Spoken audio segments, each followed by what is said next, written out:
Hello नमस्कार दोस्तों। IPO तथा एसएमई आईपीओ की पड़ावों के बीच में 15 सितंबर को एक और आईपीओ ओपन हो चुका है, यात्रा ऑनलाइन का। तो हम देखेंगे कंपनी के काम के बारे में, फिर कंपनी की आईपीओ डिटेल देखेंगे, फाइनेंशियल देखेंगे, ग्रे मार्केट में डिमांड कैसी चल रही है, और अंत में देखेंगे कि इस आईपीओ में अप्लाई करना है या इसको अवॉइड करना। तो सबसे पहले हम जाने ले रहे हैं हम कंपनी के काम के बारे में।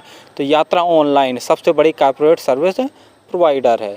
यह इंडिया में तीसरी सबसे बड़ी ऑनलाइन ट्रैवल एजेंट है। यात्रा ऑनलाइन ट्रैवल एवं ट्रैवल से जुड़े प्रोडक्ट सर्विस को प्रोवाइड करवाती है। Company domestic and international travelling और ट्रैवलर्स होते हैं कि ज़रूरतों को पूरा करने जो वाले प्रोडक्ट्स होते हैं और जो सर्विसेज होती हैं तो उनको प्रोवाइड करवाती है। चाहे होटल में रुकने के लिए हो, कैब हो या खाने के लिए भोजन हो, तो इस प्रकार की सारी सुविधाएं, या ऑनलाइन टिकटिंग हो, तो इस प्रकार की सारी सुविधाएं ये प्रोवाइड करवाती है।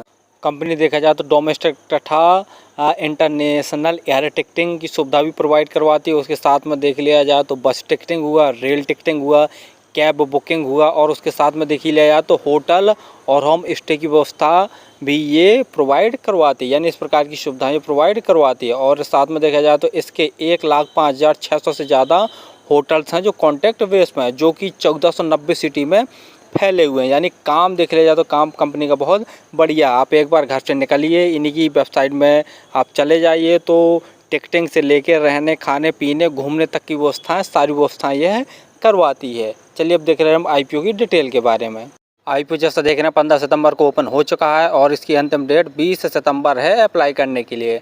और जो प्राइस बन रखा गया 135 से 142 के बीच में रखा गया। और हम पहले भी कई बार बता चुके हैं कि जब भी आप आईपीओ एसएमई आईपीओ अप्लाई कीजिए तो हायर प्राइस बैंड पर ही अप्लाई कीजिए। अर्थात आपको जो प्राइस बैंड भरना वो 142 रुपये भरकर ही अप्लाई करना। लॉट साइज देखते हैं तो 105 शेयरों का ये एक लॉट है।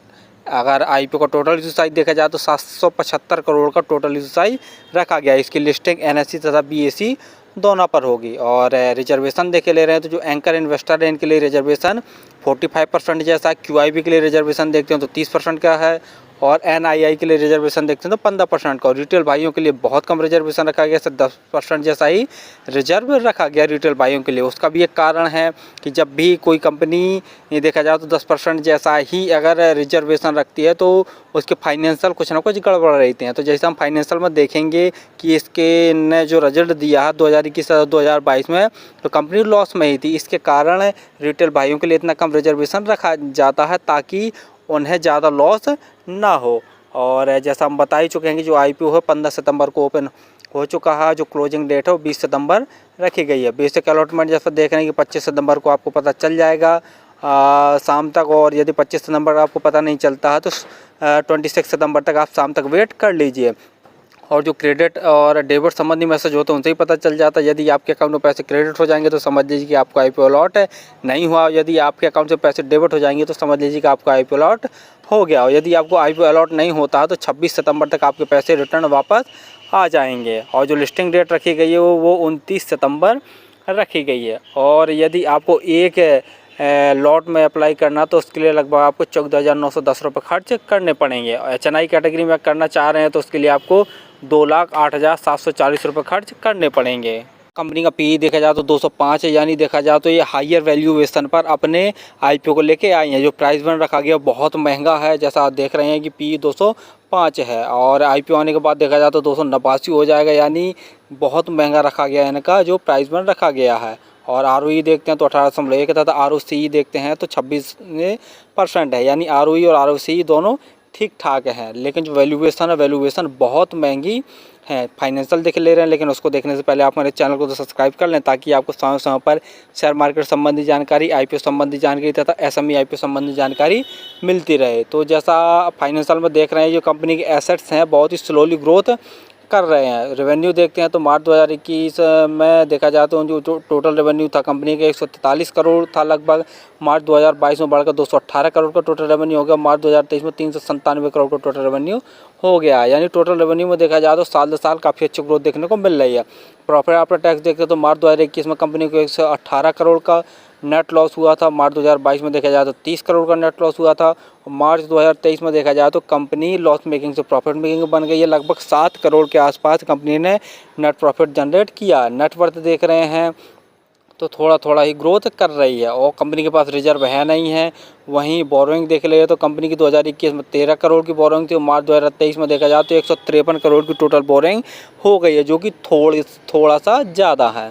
ग्रे मार्केट में देखा जाए तो कोई भी डिमांड निकल के नहीं आ रही है, यानी अभी तक ग्रे मार्केट में नो डिमांडिंग चल रही है। और जैसा जानते ही होंगे कि क्यों चल रही है, एक तो कारण ये भी है कि वो अपना आईपीओ लेके आए हैं, बहुत ही हाई वैल्यूएशन पे लेके आए हैं।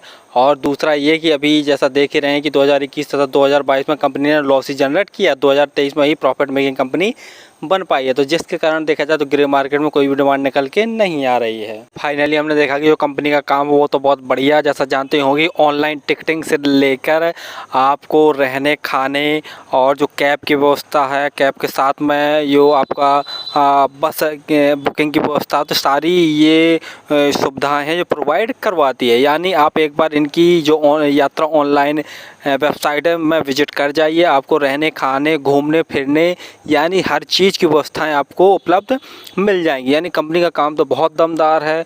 और जैसा जान ही रहे हैं कि फ्यूचर में जो डिमांडिंग में रहने वाला इनका काम है। और दूसरा हम देख ले रहे हैं कि इनकी जो ग्रे मार्केट में डिमांड है वो निकल के नहीं आ रही है। कारण हमने जैसा बता ही दिया है पहले भी कि जो आईपीओ लेके आए हैं वो बहुत हाई वैल्यूएशन पर लेके आए हैं। और दूसरी चीज़, कंपनी ने लगातार पिछले 2 सालों में देखा जाए तो 2021 तथा 2022 में लॉस ही जनरेट किया है, तो जिसके कारण भी ग्रे मार्केट में कोई डिमांड निकल के नहीं आ रही है। फाइनेंशियल देख रहे हैं तो फाइनेंशियल में सुधार हो रहा है, अभी सही है नहीं है। जैसा रेवेन्यू की बात करते हैं, साल दर साल काफ़ी अच्छा ग्रोथ देखने को मिल रहा है, सही है। और लॉस मेकिंग से प्रॉफिट मेकिंग कंपनी भी बन गई है, तो ये भी देखा जाए कहीं ना कहीं तक सही है। लेकिन कंपनी के ऊपर बोरिंग देख लिया जाए तो थोड़ा सा ज़्यादा है।